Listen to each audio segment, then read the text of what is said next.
DM आरती सिंह सादे कपड़ों में अपनी छोटी बहन के साथ एक ऑटो रिक्शा में बैठकर मॉल में शॉपिंग करने जा रही थी। तभी रास्ते में एक चेक पोस्ट पर पुलिस ने ऑटो रिक्शा को रोक लिया।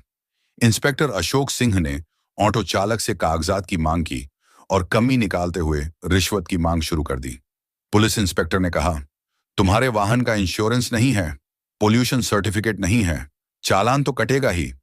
ऑटो चालक हाथ जोड़कर बोला, साहब मुझसे गलती हो गई, कागज मेरे पास हैं लेकिन घर पर छूट गए हैं, मैं कल दिखा दूंगा, कृपया माफ कर दीजिए। इंस्पेक्टर अशोक सिंह ने सख्ती से कहा, नहीं, चालान तो कटेगा। अगर चालान नहीं कटवाना चाहते तो 2,000 रुपये दे। यह सुनकर डीएम आरती सिंह चुपचाप पूरी घटना देख रही थी। ऑटो रिक्शा वाला विनम्रता से कहता है, साहब अभी तो मैं घर से निकला हूं, दिन की शुरुआत ही हुई है, मेरे पास पैसे नहीं हैं, अभी तक मैंने एक भी रुपया नहीं कमाया है, मैं आपको कहां से पैसा दूं। पुलिसकर्मी तंज कसते हुए जवाब देता है, तुमने कल तो कमाया होगा, वह पैसा कहां गया, उन्हीं पैसों में से दे दो। ऑटो चालक ने निराश स्वर में कहा, साहब वह पैसे तो कल ही खर्च हो गए, मेरे पास सच में पैसे नहीं हैं, आप मुझे माफ कर दीजिए, आगे से ऐसी गलती कभी नहीं करूंगा, मैं हमेशा अपने कागज साथ रखूंगा। इस पूरी बातचीत के दौरान डीएम आरती सिंह, जो ऑटो के पीछे बैठी थी, चुपचाप सब कुछ देख और सुन रही थी। जब police inspector Ashok Singh auto rickshaw वाले पर रोप डालते हुए कहा, अबे गरीब भिखारी, तेरे पास 2,000 रुपये नहीं हैं, किसी भी तरह से मुझे 2,000 रुपये दे, नहीं तो तेरी ऑटो रिक्शा को जब्त कर ली जाएगी। रिक्शा वाला बोला, सर मैंने क्या किया है जो मेरी ऑटो रिक्शा आप जब्त करेंगे, मैंने कोई बड्ढा अपराध किया है जो आप मेरा ऑटो रिक्शा को जब्त करेंगे। यह सुनते ही इंस्पेक्टर आग बबूला हो गया और उस ऑटो ड्राइवर को एक थप्पड़ जड़ दिया और बोला, मुझसे जवान लड़ता है, तेरी इतनी औकात है। यह देखकर डीएम आरती सिंह को गुस्सा आ गया। वह ऑटो से उतरकर उनके पास गईं और उन्होंने पुलिस वाले से कहा, आपको इस ड्राइवर को थप्पड़ मारने का अधिकार किसने दिया? यह कोई तरीका है? यह भाई रोज मेहनत करके गाड़ी चलाता है, इसी कमाई से इसके घर का चूल्हा जलता है, अगर इससे कोई गलती हुई है तो आप इसे रिश्वत और थप्पड़ मारोगे और इसकी ऑटो को जब्त करोगे? ये कैसा कानून है? ये गरीब आदमी आपका पेट भरने नहीं आया बल्कि अपने घर का पेट पालने निकला है। उस समय डीएम आरती सिंह नीला सलवार सूट और चप्पल पहने हुए थी और साधारण कपड़ों में थी। वे अपनी बहन ललिता के लिए कपड़े खरीदने के लिए मॉल में जा रही थी। पुलिस वालों को लगा कि यह कोई आम आदमी है जो उनसे इस तरीके का सवाल जवाब कर रही है। आरती की बात सुनकर सब इंस्पेक्टर अशोक सिंह और भड़क गया। उसने तीखे स्वर में कहा, तू मुझे सिखाएगी कि मुझे क्या करना चाहिए? बीच में बोलने किसने कहा? ज्यादा बकवास मत कर, वरना तुझे भी हवालात दिखा दूंगा। मैं पुलिस हूं, चाहूं तो अभी गिरफ्तार कर लूं। ज्यादा अकड़ मत दिखा, समझी?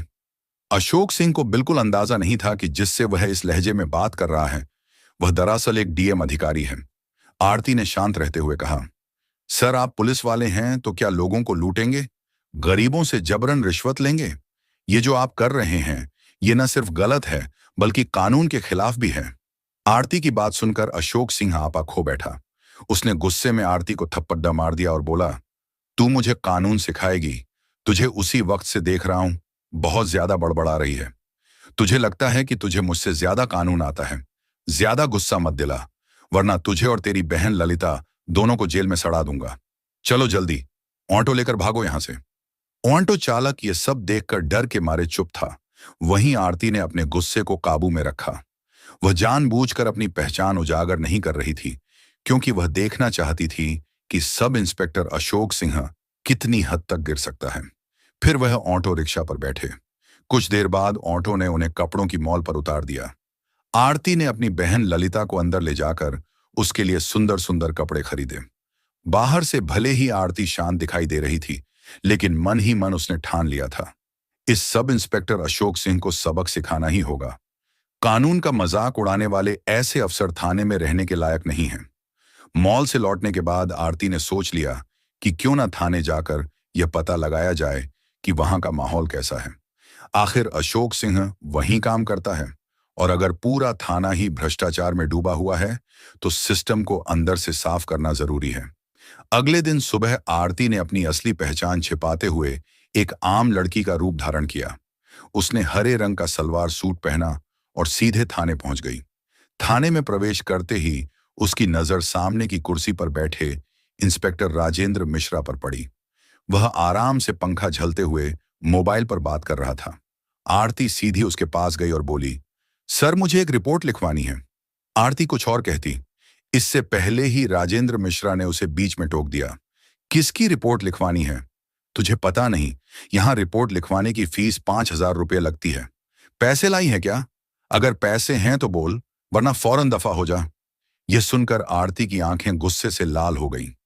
वह हैरान थी कि इस थाने में खुलेआम भ्रष्टाचार हो रहा है और जिले की डीएम अधिकारी होने के बावजूद उसे अब तक इसकी भनक तक नहीं लगी। आरती ने गहरी सांस ली और सख्त स्वर में कहा, सर आप हमसे रिश्वत क्यों मांग रहे हैं? रिपोर्ट लिखवाने के लिए कोई शुल्क नहीं लगता। ये जो आप कर रहे हैं ना सिर्फ गलत है, बल्कि कानून के खिलाफ भी है। यह सुनकर राजेंद्र मिश्रा भड़क उठा और बोला, क्या कहा तूने मैं गलत कर रहा हूं? तुझे मुझसे ज्यादा कानून आता है। क्या ज्यादा बकवास मत कर, वरना अभी तुझे अंदर करवा दूंगा।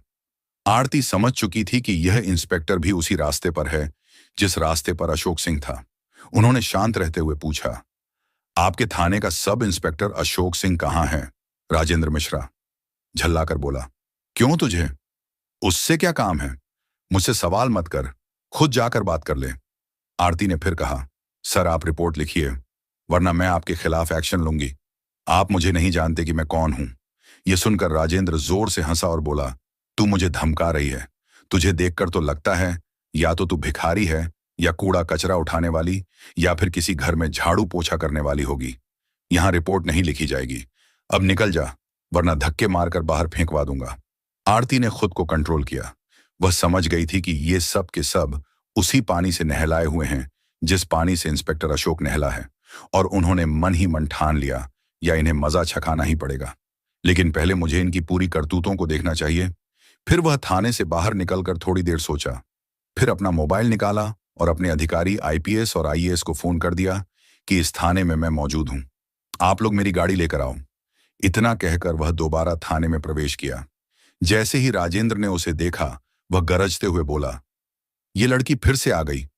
तुझे समझ में नहीं आता, चल तुझे सबक सिखाता हूं।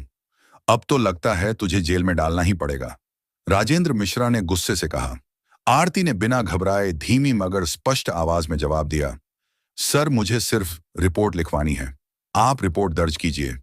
अगर आप ही जनता के साथ ऐसा बर्ताव करेंगे तो हम न्याय की उम्मीद किससे करेंगे? मगर मिश्रा फिर वही रट दोहराने लगा। मैंने कहा ना रिपोर्ट लिखवानी है तो 5,000 रुपये निकालो। बिना पैसे यहां कुछ नहीं होगा। बार बार परेशान मत कर, वरना धक्के मारकर बाहर फेंक दूंगा। आरती मन ही मन सोच रही थी, कितने नीचे गिर चुके हैं ये लोग। इन्हें इतना भी नहीं मालूम कि किसी महिला से कैसे बात की जाती है। वह हल्की मुस्कान के साथ बोली, देखिए सर, आप रिश्वत क्यों मांग रहे हैं? कानून में कहीं नहीं लिखा कि रिपोर्ट दर्ज करने के लिए जनता से पैसे लिए जाएं। आप साफ साफ कानून तोड़ रहे हैं। अगर आपने रिपोर्ट दर्ज नहीं की तो मैं आपके खिलाफ सख्त कार्रवाई करूंगी। आप खुद को बड़ा अधिकारी समझते हैं, लेकिन आपको अंदाजा भी नहीं कि आपके साथ आगे क्या होने वाला है। यह सुनकर मिश्रा बुरी तरह तिलमिला गया। उसने 2 सिपाहियों को इशारा करते हुए आदेश दिया, इस लड़की को बाहर निकालो और सबक सिखाओ। यह ऐसे नहीं जाएगी। दोनों सिपाही आरती की ओर बढ़े ही थे हाथ पकड़ने को कि तभी थाने के दरवाजे से कड़क आवाज गूंजी, रुको! सबकी नजरें दरवाजे की तरफ घूम गईं और वहां खड़े देखकर सभी दंग रह गए। अंदर आ चुके थे आईएएस और आईपीएस अफसरों का दल, जो डीएम आरती को बुलाने आया था। उनके पीछे कुछ और वरिष्ठ पुलिस अधिकारी भी थे। उनमें से एक ने गुस्से में राजेंद्र मिश्रा पर नजर डालते हुए कहा, बेहुदे इंस्पेक्ट, ये क्या कर रहे हो तुम्हारी? अब भी इसी वक्त वर्दी उतर जाएगी और जिंदगी भर जेल में सडीडीड होगे। ये सुनते ही मिश्रा के हाथ पांव कांपने लगे, माथे से पसीना टपकने लगा। हकलाते हुए उसने सफाई देनी चाहिए, साहब, ये लड़की। लेकिन इससे पहले कि वह बात पूरी करता, आरती आगे बढ़ आई। उसका चेहरा अब और भी तेज और दृढ़ लग रहा था। वह गूंजती आवाज में बोली, चुप रहो मिश्रा, ये लड़की नहीं, मैं जिले की डीएम हूं और मैंने अपनी आंखों से देख लिया है कि यहां आम जनता के साथ कैसा व्यवहार किया जाता है। तुम्हें लगता है कि यह थाना तुम्हारी निजी जागीर है। अब समझ आएगा असली कानून क्या होता है। थाने का माहौल बदल चुका था। सिपाही एक दूसरे का मुंह देखने लगे।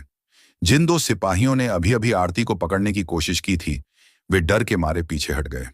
आईएएस अधिकारी ने गुस्से में टेबल पर जोर से हाथ मारा और आदेश दिया,